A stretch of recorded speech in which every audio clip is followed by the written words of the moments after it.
Mayın 1-dən 2025-2026-cı tədris ili üzrə ümumi təhsil müəssisələrinin birinci siniflərinə şagird qəbuluna start verilir. Məktəbə qədər və ümumi təhsil üzrə Dövlət Agentliyindən bildirilib ki, qəbul prosesi www.mektebeqabul.edu.az portalı vasitəsilə aparılacaq.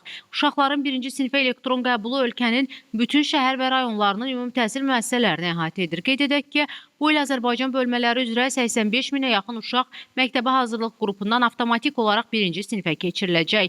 Uşaqların məktəbə qəbulunda hər bir valideyn üçün əl çatanlığı təmin etmək əsas hədəflərdir.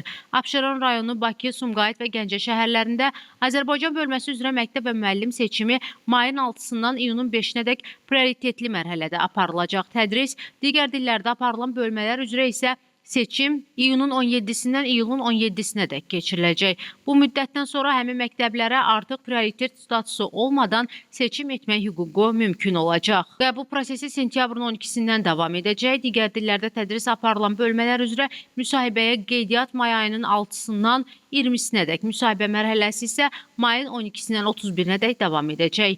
Həmin bölmələr üzrə məktəb və müəllim seçimi isə iyunun 17-sindən sentyabrın 12-sinədək həyata keçiriləcək.